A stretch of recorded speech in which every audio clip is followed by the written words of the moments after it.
کہ کیا اللہ کے پیغمبر علیہ الصلوۃ والسلام کی طرف سے قربانی کی جا سکتی ہے، اور دوسرا یہ بھی پوچھا گیا ہے ساتھ کہ کیا فوت شدگان یعنی فوت شدہ والدین کی طرف سے قربانی کی جا سکتی ہے۔ تو پہلا سوال کہ اللہ کے پیغمبر علیہ الصلوۃ والسلام کی طرف سے قربانی کی جا سکتی ہے، اس کا جواب یہ ہے کہ یہ لوگ جو اس چیز کو دلیل بنا کے پیش کرتے ہیں وہ ایک روایت جو ہے اس کو لیتے ہیں کہ اللہ کے پیغمبر علیہ الصلوۃ والسلام نے 2 مینڈے منگوائے اور قربانی کی، اور ایک فرمایا میری طرف سے، اور کہا کہ یہ دوسرا جو ہے میری آل کی طرف سے اور میری امت کی طرف سے۔ تو اس میں پہلی بات یہ ہے کہ یہ نبی علیہ الصلوۃ والسلام کا خاصہ ہے۔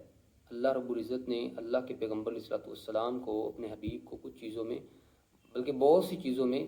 عبادات میں خاصہ عطا فرمایا تھا، جیسے کہ اللہ کے پیغمبر علیہ الصلوۃ والسلام عصر کی نماز کے بعد 2 رکعات ادا کیا کرتے تھے، جیسے ہم عصر کی نماز کے بعد کوئی نماز نہیں پڑھتے۔ تو یہ اللہ کے پیغمبر علیہ السلام کا خاصہ تھا۔ اگر یہ عام عمل ہوتا تو اللہ کے پیغمبر علیہ الصلوۃ والسلام پہلی بات صحابہ کرام کو وصیت کرتے کہ میری طرف سے جو ہے نا آپ نے قربانی کرنی، اور دوسرا یہ کہ صحابہ کرام کو اس بات کا پتہ تھا کہ اللہ کے پیغمبر علیہ الصلوۃ والسلام کا یہ خاصہ ہے۔ اللہ کے نبی علیہ الصلوۃ والسلام جب دنیا سے چلے گئے تو سیدہ عائشہ رضی اللہ تعالیٰ عنہ نے زندگی میں کیا ایک مرتبہ بھی اللہ کے نبی علیہ الصلوۃ والسلام کی طرف سے قربانی کی؟ کیا حضرت ابوبکر صدیق رضی اللہ تعالیٰ عنہ نے ایک مرتبہ بھی نبی علیہ الصلوۃ والسلام کی طرف سے قربانی کی؟ کہ حضرت عمر رضی اللہ تعالیٰ عنہ نے ایک مرتبہ بھی اللہ کے پیغمبر علیہ الصلوۃ والسلام کی طرف سے قربانی کی؟ نہیں، کسی ایک صحابی نے بھی اللہ کے پیغمبر علیہ الصلوۃ والسلام کی طرف سے قربانی نہیں کی، ٹھیک ہے۔ اور دوسرا یہ کہا جاتا ہے کہ حضرت علی رضی اللہ تعالیٰ عنہ کے بارے میں کہا جاتا ہے کہ انہوں نے جامع ترمذی کی ایک حدیث جس میں بہت زیادہ ضعف ہے، اس میں ایک راوی ہیں وہ مدلس ہیں، اس کے اندر تدلیس ہے اس روایت کے اندر، اور جب وہ عن سے روایت کرے تو اس کی روایت قبول نہیں ہوتی۔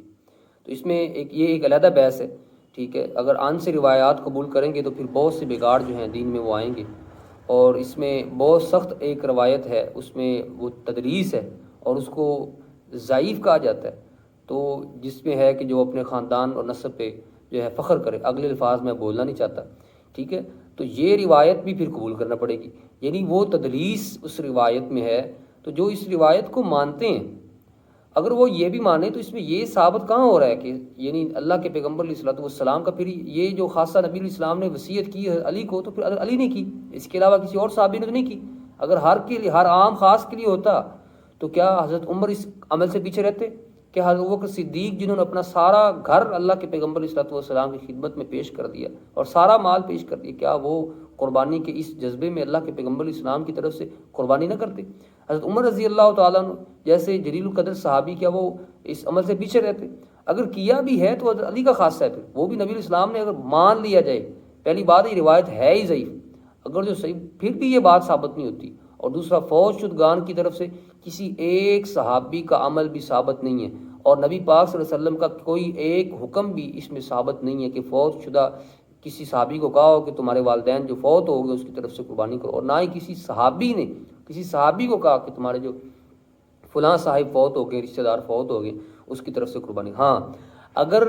بچہ قربانی کرتا ہے، بیٹا قربانی کرتا ہے، بیٹی قربانی کرتی ہے، تو اس کا ثواب خود بخود ہی والدین کو پہنچتا ہے، کیونکہ اللہ کے پیغمبر علیہ الصلوۃ والسلام نے فرمایا انسان جب دنیا سے چلا جاتا ہے تو وہ کچھ چیزیں جو ہے 3 چیزیں ایسی ہیں جو صدقہ جاریہ ہوتی ہے، جس کا ثواب اس کو قبر میں پہنچتا رہتا ہے۔ اس میں ایک نیک اولاد ہے، جب وہ کوئی بھی عبادت کرتے ہیں، کوئی بھی عمل کرتے ہیں تو اس کا ثواب باپ کو پہنچ جاتا ہے، تو اس سے قربانی کریں گے ثواب پہنچے گا۔ اسی طرح اللہ کے پیغمبر علیہ الصلوۃ والسلام کو بھی ہماری قربانی کا ثواب خود بخود پہنچ جاتا ہے، یعنی ہم جو بھی بلکہ عمل کرتے ہیں اس کا ثواب اللہ کے پیغمبر علیہ الصلوۃ والسلام تک پہنچ جاتا ہے، ان کے نامہ اعمال میں لکھ دیا جاتا ہے۔ تو اسی لیے ہمیں وہ کام کرنا چاہیے جو اللہ رب العزت نے ہمارے ذمہ لگایا ہے، اس طرح کے شکوک و شبہات سے بچنا چاہیے، عقلی دلیلوں سے بچنا چاہیے۔ دین کی بنیاد عقل پہ نہیں ہے، دین کی بنیاد اللہ کے پیغمبر علیہ الصلوۃ والسلام کے طریقے پہ ہے، جو اللہ کے پیغمبر علیہ السلام نے فرما دیا وہی ہمارے لیے حرف آخر ہے۔ لوگوں کا اپنا اجتہاد ہو سکتا ہے، لیکن نبی علیہ الصلوۃ والسلام سے اس کی کوئی واضح دلیل یا کسی صحابی سے کوئی واضح دلیل